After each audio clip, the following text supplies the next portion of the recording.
I say good evening to my general public. I know you listening. Tune in to leave you informed on how to get dividends. You politicking with I say you politicking with permiss. Authentic originators, others are counterfeit.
Absolutely, ladies and gentlemen, boys and girls all around the world. Welcome to another edition of Politic With Permiss right here on WOLB 1010 AM. Well, let me start out with one of our first guests. Okay. She is from the Baltimore area. She's an author, freelance writer, and she has a brand new book coming out called Dark Clouds: A Charm City Struggle. Let's welcome author Crystal L. Bath. So, how you doing? Great. Thanks so much for having me. Oh, we're doing well. How's everything? How's traffic coming up here? Traffic wasn't as bad as I thought it would be. Okay. Had an early start. I was excited. Good. You bought us goodies, and that's a good thing. We love gifts. Yes. All right. Beautiful, magnificent book. Love the artwork. Love everything on it, and I can't wait to get into it.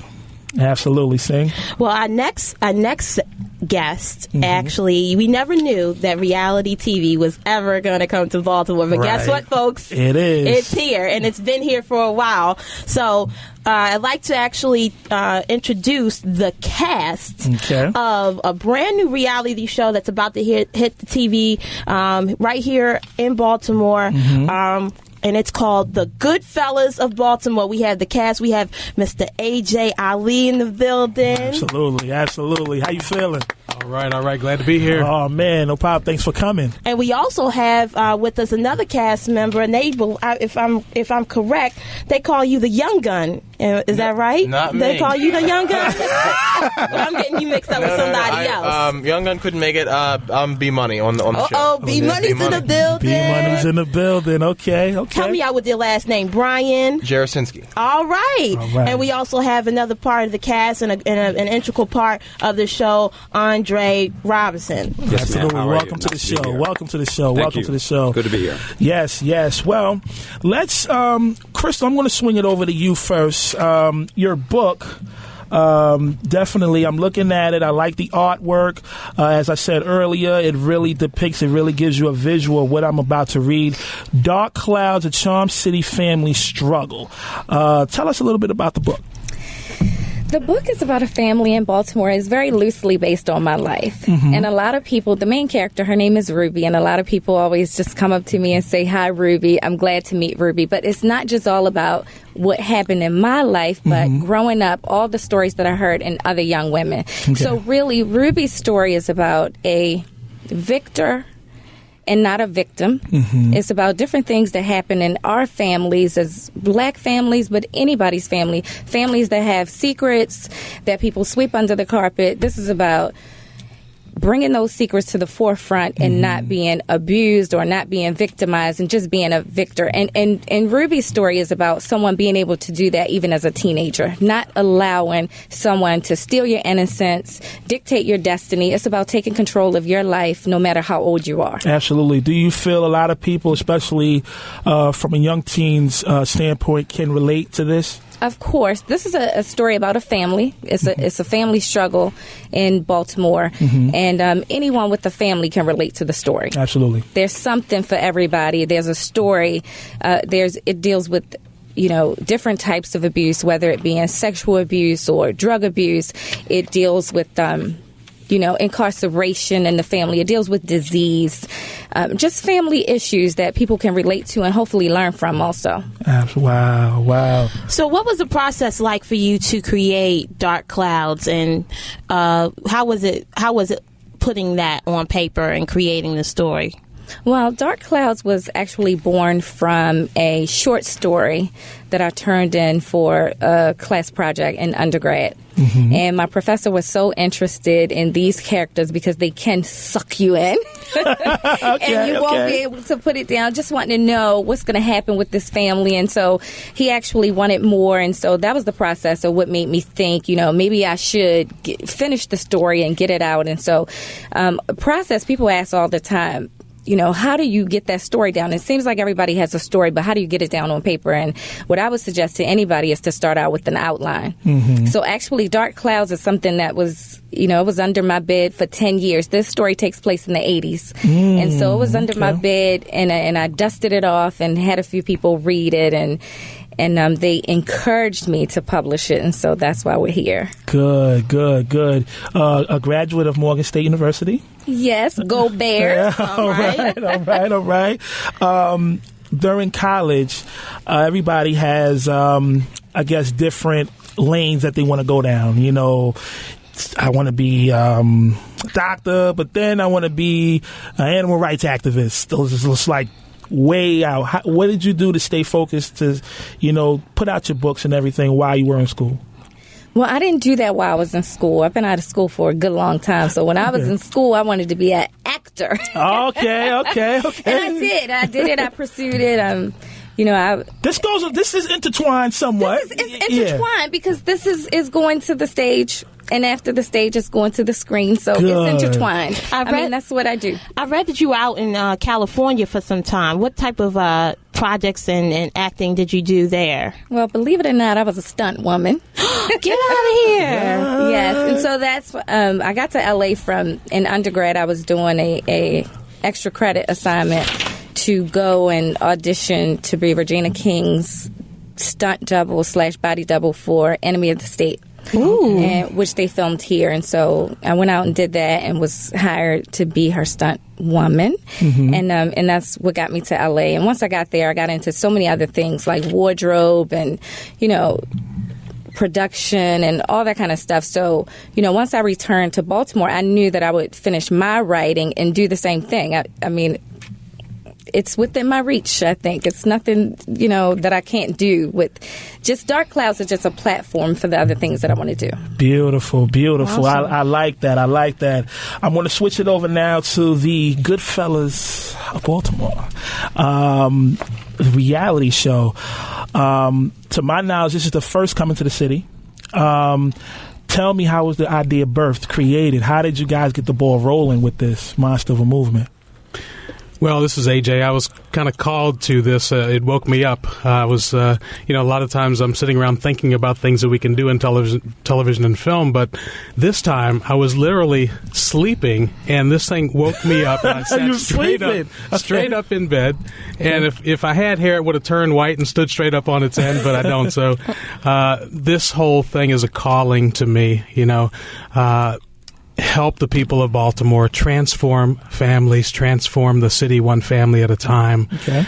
And the whole concept of Good Fellas, men and women coming together and helping each other. You're greater as a team than you are as an individual, coming together to help people. And I saw that Baltimore really needs something like this. Yes. Where we can form teams, where we can cross over boundaries, where we can help each other. And so I reached out to some of my good friends and a couple of family members, and we built a pretty formidable team to help some folks. Talk about each character, if you will, of the Good Fellas of Baltimore. I looked at the website, and it's like very mafioso. I like it. It's a nice look. But what character does each person play? They have a special name for each person. Am I right?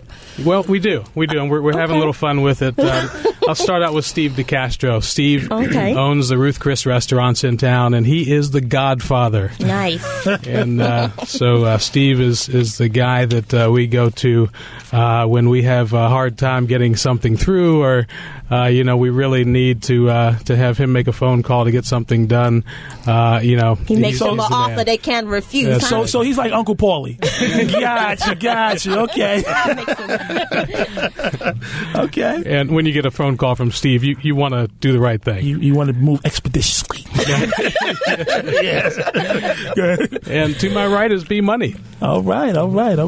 Yeah, I mean, look at the half the idea of the show is while we're trying to help the city is keeping it entertaining, to raise as much awareness as we can and obviously keep people tuning in.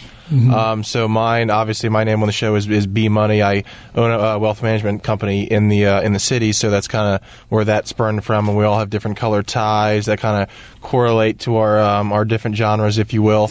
And we just kind of used our personas and our charisma, all those kind of things to kind of bring the viewers in to kind of follow each one of us seven to kind of see how we take our own personalities. I know the job I'm working with now with the city and brothers and sisters, that's kind of right up my alley. Each kind of Goodfellas personality tends to stick with one of the charities and the families that we're working with as the project manager. So it all kind of coincides. So it's been a lot of fun. I'm loving it, AJ.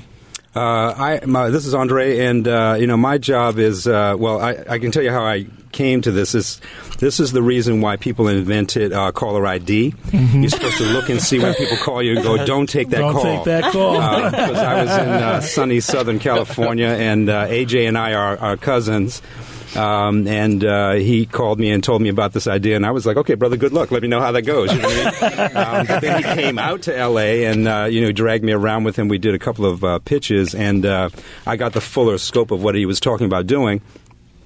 And I had some great ideas of things that I was already working on, but there was something that was so compelling about it because not only was it a good idea, it was good TV, and I'm from D.C., and so we never used to come to Baltimore. We just hit the domino sugar sign and keep on going. Right. But when he brought me back here and I saw what was going on, and you actually get off the road and meet people, I was like, this is stuff that nobody really knows about Baltimore, or most of the people who are out there in the world don't know about Baltimore. They think they know Baltimore because of the crime stories that Baltimore has been telling about itself for about 25 years. So when you go into the neighborhoods, yes, there is crime, but there's also all this other dynamic stuff that's going on. Exactly. And I just thought it would be, great TV. So we, loaded up the truck from Beverly Hills and came the other way. Wow. And got out here and started trying to get the show happening. I met the cast. We met some phenomenal citizens, politicians, business people, the nonprofits that you have. You have world-class nonprofits in Baltimore, and most people don't know that they're operating at a national level, working on. It's not like the problem is going to be solved right away, but they have best practices that people need to know about around the country and probably around the world after a while. So that's why I'm here. Huge. I literally woke up one morning in April with the whole Good Fellas of Baltimore concept just flashed before me.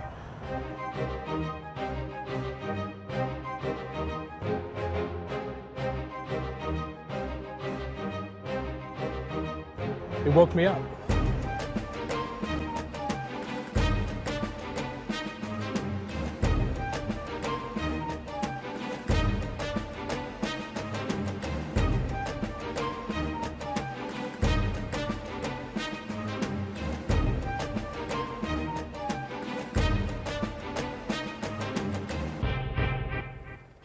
The first reality show that I seen that hit TV, I believe it was The Real World on MTV, and then it just seemed like it was an abundance of them that was coming out from left and right. What do you think most reality shows are missing these days, and what element are you guys, brand new element, are you bringing to the table? Integrity and teamwork. Okay. You know, you're not going to see us bashing each other over the head or acting like not publicly. Yeah, we keep that behind closed doors. I was going to ask, how does everybody get along? I mean, drama ensues on reality Well, TV. yeah, it is like a family, and we are like a band of brothers who do argue and fight and scuffle. But you know what? At the end of the day, we put any differences that we have aside and put the mission first, as brothers do, right? So we believe that, there's always going to be drama, just as there is drama out in the streets. But what we want to do is we want to get past that. And we are so different. All of us are so different. And the real show is probably, as Andre likes to say, in the car as we're driving different places. Trying to get it done. And trying to get it done. And we feel like this. No matter what our differences are on any given day, we know that we have to come together in order to expect that from other people. We can't expect the folks that are in the city who have differences to put aside their differences if we don't. And we don't have any major beefs. We have minor squabbles. But there's an old axiom that if you want to get something done, you ask a busy person. These guys are all at various stages in their career. Mostly the trajectory is going up. They're very busy. But when they put their Good Fellas rings on, and we say, we got to go over here and we're going to work on a house, they better show up, because otherwise they got to answer to Steve, to Castro. My job is kind of like herding cats. I don't have a tie. Okay, they all like it's Garanimals, so I can keep track of them. You know what I mean? It's like, okay, where are they now? But when they do come together and they get on the phones and they call people, they do make offers that you can't refuse. And so that we use that theme, but we're just flipping it on its end. They actually are the good fellas. And we're not saying that we're the solution. We're saying that it's a catalyst, and that we want other people to get involved. And AJ created this. I think that, he's my cousin, but I do think it's genius. The MOB, which stands for Mentors of Baltimore, which enable other people to join. We have 2 tiers of, membership. $145 gives you, elite status, and then a lower tier, $50 category, so that people can help us to feed people, rebuild houses, rehabilitate people as much as possible, and then encourage other people to go on and do and get involved and give more time or their mostly their time. We want people to show up and work with these nonprofit organizations, and they will show them how to use that extra hour a month that you're probably wasting on Facebook or If you show up and get there, they'll show you how to use it. Huge. It's funny you bring up MOB, and I want to direct this to everybody on the panel, is our communities is like really, I want to say, it needs some revitalization. When most of the time you have broken families, whatever may have you, where our kids are growing up kind of crooked. And with the things that you have going on, and then Crystal, I like, with your book, you're giving a outlook, about young girls growing up. So, what do you think we could do to give back to our community with, reality show, writing books, etc., not to give up? Well, my thing is everyone can do something. And like Andre said, if you take that an hour out of your time of playing Wii or watching television, and you devote that hour to helping someone else, a stranger, that really can go a long way. One of the things that our MOB members have to do is mentor someone younger than themselves who's not a part of their family. Another thing that they have to do is volunteer at least an hour a month. I feel like if everyone takes that attitude and does that, whether they're a MOB member or not, just take some time to help someone else unselfishly, not expecting anything in return, I think we can see some major changes. Absolutely. Absolutely. Crystal? Well, I do a lot of mentoring. I would like to do more. I would love to work with the MOB and what they're doing. I think you just joined, Crystal. You didn't know it, but you just joined. We make history on Politic with Permiss. Yes, we do. This is what we're about here. Absolutely. Go ahead. I take referrals for, people call me and say, Crystal, I know this young lady, she needs your help. I referred her to you, and so that's how I get all my mentees.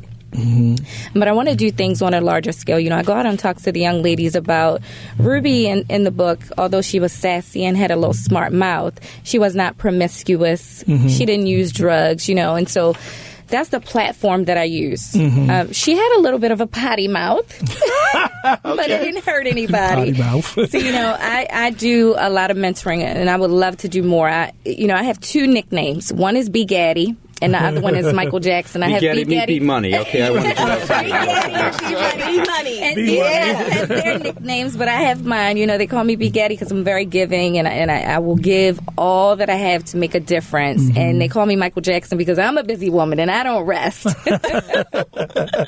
Those are two good nicknames to have. Crystal, talk a little bit about your publication company. You have Crystal Clear Publishing.